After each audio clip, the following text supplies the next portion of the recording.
ಬೈಂದೂರು ಭಾಗದ ಕಾಲ್ತೋಡು ಎಂಬಲ್ಲಿ ಹಲ್ಲೆಗೊಳಗಾದ ಬೈಂದೂರು ಕ್ಷೇತ್ರದ ಬಿಜೆಪಿ ಕಾರ್ಯಕರ್ತರಾಗಿರುವ ಬಡಿಯ ಹಾಂಡ ಹಾಗೂ ಜನಾರ್ದನ್ ನಾಯಕ್ ಎಂಬುವರು ಚಿಕಿತ್ಸೆ ಪಡೆಯುತ್ತಿರುವ ಇಲ್ಲಿಯ ಖಾಸಗಿ ಆಸ್ಪತ್ರೆಗೆ ವಿಧಾನ ಪರಿಷತ್ ಸದಸ್ಯ ಕೋಟಾ ಶ್ರೀನಿವಾಸ್ ಪೂಜಾರಿ ಭೇಟಿ ನೀಡಿ ಘಟನೆಯ ಬಗ್ಗೆ ಮಾಹಿತಿಯನ್ನ ಪಡೆದರು. ಗಾಯಾಳುಗಳ ಆರೋಗ್ಯದ ಬಗ್ಗೆ ವಿಚಾರಿಸಿಕೊಂಡರು. ಇದೇ ವೇಳೆ ಸುದ್ದಿಗಾರರನ್ನ ಉದ್ದೇಶಿಸಿ ಮಾತನಾಡಿದ ಅವರು, ಬೈಂದೂರು ಕ್ಷೇತ್ರದಲ್ಲಿ ಭಾರತೀಯ ಜನತಾ ಪಕ್ಷದ ಕಾರ್ಯಕರ್ತರಾಗಿರುವ ಬಡಿಯ ಹಾಂಡ ಹಾಗೂ ಇನ್ನೋರ್ವ ವ್ಯಕ್ತಿಗೆ ಕಾಂಗ್ರೆಸ್ನ ಜನಪ್ರತಿನಿಧಿಗಳಿಂದ ಗಂಭೀರ ಗಾಯವಾಗಿದೆ ಎನ್ನುವ ಸುದ್ದಿ ತಿಳಿದ ನೆಲೆಯಲ್ಲಿ ಖಾಸಗಿ ಆಸ್ಪತ್ರೆಗೆ ಭೇಟಿ ನೀಡಿ ಘಟನೆಯ ವಿವರ ಪಡೆದಿದ್ದೇವೆ.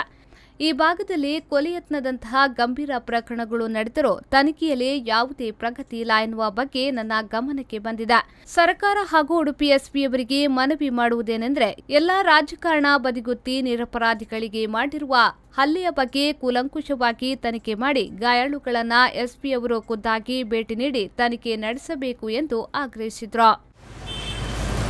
ಬೈಂದೂರು ಕ್ಷೇತ್ರದಲ್ಲಿ ಭಾರತೀಯ ಜನತಾ ಪಕ್ಷದ ಕಾರ್ಯಕರ್ತರಾಗಿರುವ ಬಡಿಯ ಹಾಂಡ ಮತ್ತು ಅವರವರಿಗೆ ಕಾಂಗ್ರೆಸ್ಸಿನ ಜನಪ್ರತಿನಿಧಿಗಳಿಂದ ಗಂಭೀರವಾದಂಥ ಪೆಟ್ಟಾಗಿದೆ ಅನ್ನುವಂಥ ಸ್ಥಿತಿ ಹಿನ್ನೆಲೆಯಲ್ಲಿ ಇವತ್ತು ಖಾಸಗಿ ಆಸ್ಪತ್ರೆಗೆ ಭೇಟಿ ನೀಡಿ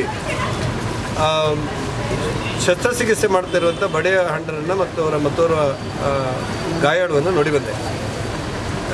ನಾನು ಸರ್ಕಾರಕ್ಕೆ ಹೇಳೋದು ಮತ್ತು ಉಡುಪಿ ಎಸ್ ಪಿ ಅವರಿಗೆ ಆಗ್ರಹಪಡಿಸೋದೇನಂತ ಹೇಳಿದರೆ, ಪ್ರಕರಣದ ಗಂಭೀರತೆ ಏನಂತ ಹೇಳಿದರೆ, ಕೊಲೆ ಯತ್ನದಂಥ ಗಂಭೀರ ಪ್ರಕರಣ ಇಲ್ಲಿ ನಡೆದಿದೆ.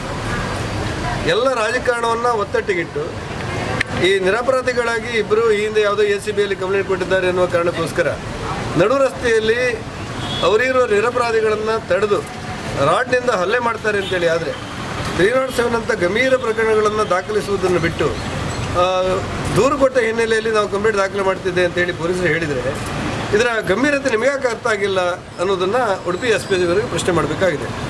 ಈಗಲೂ ಕೂಡ ನಾನು ಹೇಳ್ತೇನೆ, ಇದರ ಕೂಲಂಕುಷವಾದಂಥ ತನಿಖೆಯನ್ನು ಮಾಡಿ ಈ ಗಾಯಾಳು ಆಗಿರುವಂಥ ಯಾರು ಸಂತ್ರಸ್ತರಿದ್ದಾರೆ ಅವ್ರನ್ನ ನೀವು SP ಅವರು ಖುದ್ದಾಗಿ ಭೇಟಿ ಮಾಡಿ ಏನಾಗಿದೆ ಅನ್ನುವಂಥ ಪ್ರಕರಣಗಳನ್ನು ಗಮನದಲ್ಲಿಟ್ಟುಕೊಂಡು ಗಂಭೀರ ಪ್ರಕರಣಗಳನ್ನು ನೀವು ದಾಖಲು ಮಾಡದಿದ್ದರೆ, ಪೊಲೀಸ್ ಇಲಾಖೆ ದಾಖಲು ಮಾಡದಿದ್ದರೆ ಭಾರತೀಯ ಜನತಾ ಪಕ್ಷದ ನಿರಪರಾಧಿ ಕಾರ್ಯಕರ್ತರಿಗೆ. ಶ್ರೀಕಾಂತ್ ಹೆಮ್ಮಾಡಿ, ವಿ4 ನ್ಯೂಸ್ 24/7 ಕುಂದಾಪುರ.